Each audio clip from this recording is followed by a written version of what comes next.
উদ্দেশ্যকে হাসিল করে।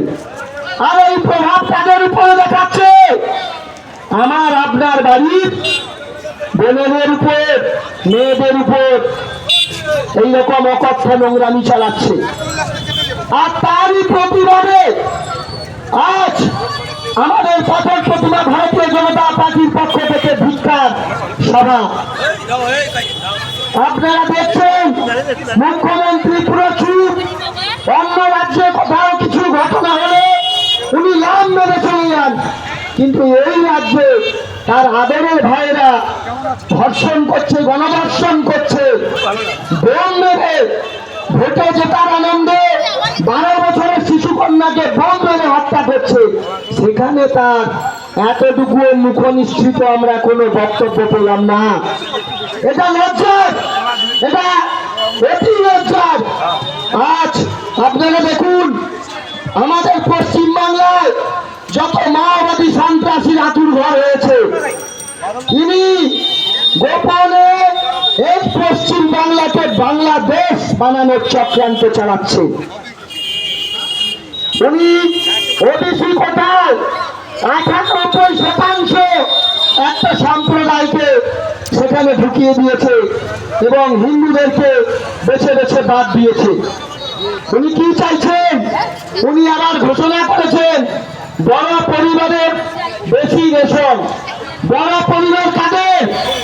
যাদের 4টে বউ 14টা সন্তান, কোন ট্যাক্স দেয় না, পিডব্লিউডি জায়গা দখল করে বসে থাকে, তারা পাবে বেশি রেশন কেন্দ্র সরকারের দেওয়া। আর আমরা জমিন জায়গার মালিক হয়ে ট্যাক্স দিয়ে আমরা রাজ্য সরকারের RKSY 1, 2 কার্ড পাবো। এটাই উনি চাইছেন। উনি এই যাদেরকে দুধের গাই মনে করেন, দুধ দেয় তাকে, মমতাকে, এই মমতার দুধের গাইদের জন্য আজ পশ্চিম বাংলায় এক অরাজকতা, নৈরাজ্যের সৃষ্টি হয়েছে। আর এই দুধ দেওয়া গরুর যেভাবে উৎপাত সারা বাংলা জুড়ে চলছে, আগামী দিনে পশ্চিম বাংলা বাংলাদেশ হতে আর বেশি বাকি নেই বন্ধু। তাই সিপিএমটা করছেন, কংগ্রেসটা করছেন, ভারতীয় জনতা পার্টির মিছিল দেখলে সমালোচনাও করেন অনেক বিরোধীরা। বাঁচার কোনো উপায় নেই, ভারতীয় জনতা পার্টির ছাতার তলায় আসতে হবে। আজ 26-এ বেলতরণীটা পার করে এই চোরের রানীকে, ডাকাত রানীকে চিরতরে এখান থেকে বিদায় দিতে হবে। এটা পশ্চিম বাংলার প্রত্যেকটা মানুষকে এই শপথ নিতে হবে। আজ আমি আরেকটা ছোট্ট কথা বলতে চাই। এটা টোটো স্ট্যান্ড, ভ্যান স্ট্যান্ড।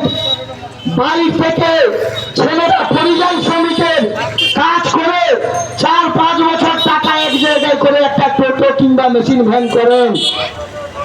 আর তারা এই বাংলায় স্ট্যান্ডে টোটোতে মানুষকে বলতে এলে তৃণমূলের ইউনিয়ন দাবি করে 10,000, 20,000 টাকা দিতে হবে। একটা টোটো চালাবে 20,000 টাকা দিতে হবে।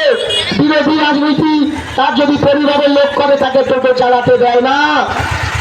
এটা আপনারা প্রত্যেকে জানেন। আমরা কথা দিচ্ছি সংঘবদ্ধ